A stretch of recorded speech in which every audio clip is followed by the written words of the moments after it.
I can still hear the faint clink of silverware and the polite laughter from that Thanksgiving dinner. The beachfront villa in Galveston, Texas was glowing with amber light, casting golden reflections on the faces that hadn't set foot in my bakery in over 4 years. Even though it was just 3 blocks from our family's old accounting firm. "Harper," my cousin Julia's voice rang out, cutting clean through the sound of pouring wine and chatter. "Tell everyone your big news." I glanced up, already bracing myself.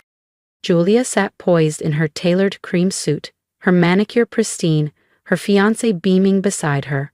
She held her wine glass like a trophy. That same satisfied smile tugged at her lips, the one she wore whenever she reminded everyone that she was the family's golden child. "I just passed the bar," she announced, glowing. "Starting at a major firm in Dallas next month." The table broke into applause.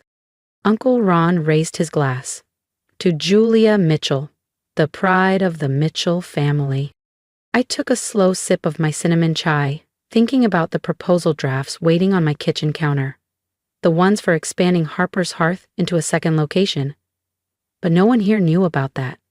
To them, I was still the one who bakes, instead of building something real. "And you, Harper?" Aunt Janet turned to me, her voice sticky sweet with feigned interest. "Still making cupcakes?" I smiled calmly. "It's called Harper's Hearth Bakery now, and yes, I'm still running it." "Still needing dough, huh?" Julia chuckled, exchanging a grin with our cousin Leo. "If you ever want a real paycheck, I'm sure my firm's always hiring legal assistants." I traced the edge of my plate, remembering the deal I'd finalized that morning. A 3-year supply contract with a regional hotel chain, worth more than Julia's starting salary. But they didn't know that. Not yet. "It keeps me plenty busy," I replied. "Busy enough to afford this view," Uncle Ron joked, gesturing at the sea outside. I nearly laughed. If only they knew I owned not just the bakery building, but 2 rental properties along that same street. "I get by," I said with a smile. Julia launched into another drawn-out story about her latest big client, a corporate merger worth millions. Everyone leaned in, hanging on her every word, just like they always did. Julia, the perfect one, law school at Northwestern, fast-tracked to junior partner, and now climbing the ladder in a downtown Dallas firm with the Mitchell name stamped on every press release. And me? I was the curious detour. The girl who left college at 22 to attend culinary school and renovated a forgotten seaside pub into Harper's Hearth. Now a thriving coastal destination that brought in more per quarter than their firm did all year. "I just closed the Carter Tech settlement," Julia said, swirling the last of her Cabernet. "Their legal team looked stunned when I flagged the oversight in their breach clause. Now they've retained us exclusively." I didn't blink at the mention of Carter Tech. If only Julia knew who quietly held a controlling interest in their new headquarters, through a shell company managed by me. "I just don't understand it," Grandma murmured later, as I dried the last serving tray. She stood beside me, hands wringing, eyes searching. "You're smart, Harper. You could have had all of this. Julia's job, that kind of success." "Not everyone dreams of boardrooms and billables," I said, folding a dish towel. "But you're capable of so much more," she pressed. "Look at Julia. Her designer wardrobe, that new Tesla, that condo in Uptown. Don't you want real success?" I thought of my penthouse, the one I'd purchased last month through a trust under my investment group. Top floor, ocean view, mortgage-free. "I'm happy with my path," I said gently. Grandma frowned. "I just worry," she sighed. "Restaurants are so unstable. What if you want a family one day? How will you manage?" I almost smiled, thinking about my growing portfolio, 6 properties, equity in 2 food startups, and silent capital in a regional grocery chain. The bakery was just my first move, a foundation for something bigger. Later that night, as coats were pulled on and cheeks kissed goodbye, Julia stopped me at the door, standing by the old brass coat. "So," she said, tilting her head, "still baking, or are you finally ready to do something real?" "Hey, I meant it about the firm," Julia said, her manicured hand landing gently on my arm. "Uncle Ron could get you into compliance. You'd move up quick. Cushy hours, great benefits. Thanks, I replied, with an easy smile, stepping back just enough to free myself. But I'm exactly where I want to be. Julia's smile thinned just for a second. Harper, seriously, you can't run a bakery forever. Don't you want to be somebody? If she only knew. I was somebody. Bigger than any of them had imagined. And tomorrow they'd see it for themselves. I checked my watch. Gotta run, early start. She raised a brow, smirking. Right. Wouldn't want to burn those croissants.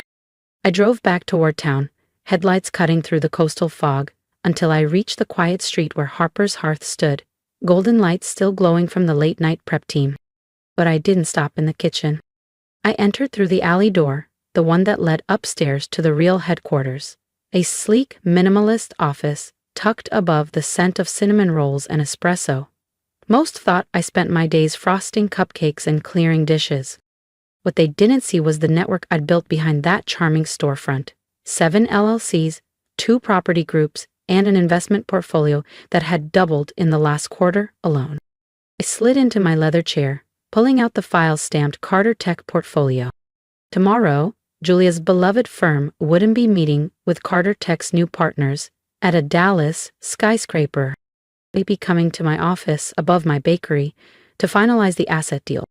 Because for 3 years now, I'd been buying up their surplus buildings, parking lots, and rental properties, one shell company at a time, with the help of their own legal team. I opened the final file, the merger agreement rolling it all under one name, Mitchell Bay Capital. A quiet nod to the family that never saw me coming. My phone buzzed. A text from Julia. Dinner was fun. Heads up, Carter Tech might visit your little shop tomorrow. Don't blow it. They're important. I laughed softly. Yes, Julia. Yes, y'all. I set the phone down without replying, a slow smile spreading across my face. Tomorrow would be unforgettable. The paperwork was straightforward. 5 years' worth of shell companies, land trusts, and joint ventures were finally merging under one name, Mitchell Bay Capital. Once signed, I'd quietly become the largest property owner along the Texas Gulf Coast, from Galveston to Port Arthur, without ever once setting foot in a law office. As I reviewed the final signatures, I thought about Julia's smug smirk over dessert, Grandma's hand-wringing in the kitchen, Uncle Ron's offhand jokes. They had no clue. While they chased promotions and applause, I'd been quietly acquiring the land beneath their very offices. And by tomorrow morning, everything would shift. I pulled into Harper's Hearth Bakery just before sunrise. My manager, Lila, was already unlocking the front door and setting up the espresso machine. The back room's all prepped, she said, handing me a fresh brew. But remind me again, why would a big investor meet here instead of a proper office? I just smiled, taking a sip. Sometimes the biggest moves happen in places no one expects. At 9:00 a.m. sharp, Charles Whitaker stepped through the front door. Despite being one of the most influential commercial developers in the region, Charles wore jeans and a navy quarter zip. No entourage, no briefcase, just the man who'd helped me secure nearly every strategic parcel over the last 4 years. "Morning, Miss Mitchell," he said with a grin. Then, louder, "For show, could I get a cappuccino?" I chuckled, slipping behind the counter. This was our routine. Me, the friendly baker, him, the low-key customer. No one would guess the magnitude of what was about to happen over a cup of coffee. As I frothed the milk, the bell above the front door jingled. I glanced up, and there she was. Oh yeah, impeccable as always, sharp suit, leather briefcase in hand, her heels clicking briskly across the floor. "Mr. Whitaker," she said, surprised, "I wasn't expecting to see you here this early." Charles turned with a calm smile. "I'd prefer to meet where the real decisions are made," he said, casting a knowing glance toward me. Julia blinked. "Wait, what are you doing here, Harper?" Charles accepted the cappuccino from my hands with a nod and his usual understated smile. "Ah, Miss Mitchell," he said, glancing at Julia, "your cousin makes the best coffee in Galveston. Care to join our meeting?" Julia blinked, visibly thrown. "Meeting?" "Yes," he replied smoothly. About the East Bay redevelopment project. He motioned toward the glass-paneled room at the back of the bakery. The one most customers assumed was for private brunch events. Shall we? Watched Julia mentally scramble, trying to reconcile how her firm's most influential client had wandered into my bakery for a meeting. Still, her curiosity got the better of her, and she followed us inside. The room was cozy yet professional. A wide walnut table, ergonomic chairs, soft pendant lighting. The only giveaway that this was more than a bakery office was the discreet security camera tucked into the corner and the leather document binder, already waiting at my seat. "I'll need a second witness," Charles said, settling in and retrieving a thick file from his bag. "Perhaps your cousin could assist?" Julia let out a quick, nervous laugh. "Harper?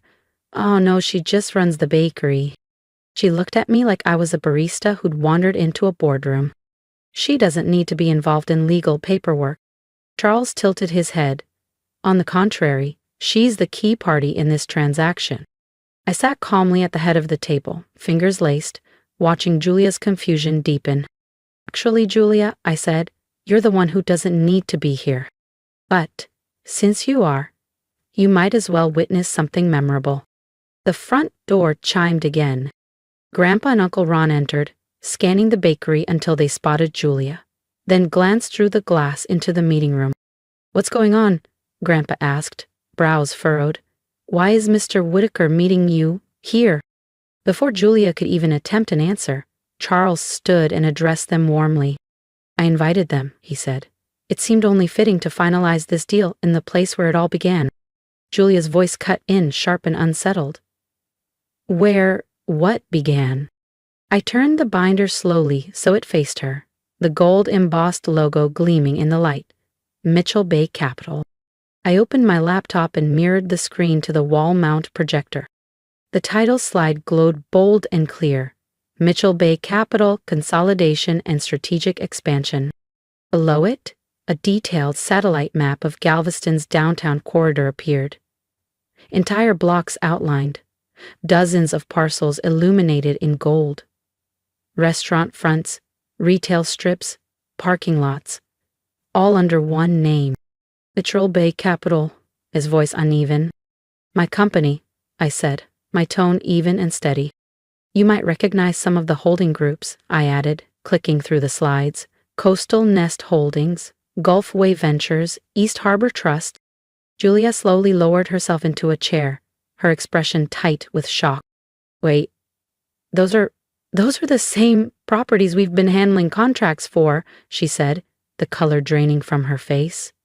"We've written policies for years on those parcels. They're tied to Charles Whitaker's firms." "Not quite," Charles interjected, his voice smooth. "They belong to Harper. I've just been the intermediary, helping her acquire them quietly." That's not possible," Grandpa barked, his voice rising. "Harper runs a bakery. She couldn't possibly." I slid a thick folder across the table and flipped it open with calm precision. "The bakery was just the start," I said. 5 years ago, when I bought this building, I noticed how undervalued the street was. Everyone overlooked it. But I didn't. I turned another page, revealing charts and projections. "While you were all busy mocking my cinnamon rolls," I added with a wry smile, "I was building capital, attending development summits, partnering with investors, and assembling the largest private real estate portfolio in this city." Julia reached for the contract binder, flipping through the pages like she was trying to prove it was fake. But each page was legally sound, every signature real, every asset traceable. Her face shifted from denial to disbelief, and then to something quieter. "Oh, this is worth," she whispered. "This portfolio is worth hundreds of millions." "You own half of downtown," Grandpa muttered, stunned. "More than half," Charles added, a note of pride in his voice.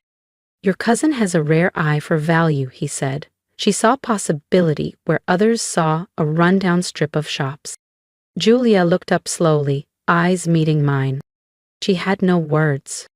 For once, rather like buying a rundown bakery and turning it into the cornerstone of a real estate empire, Charles added with a wink.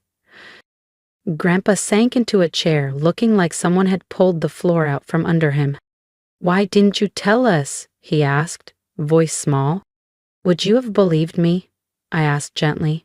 "You were too busy assuming I was wasting my life frosting cupcakes." I paused. It was easier to let you all believe that, while I built something on my own terms.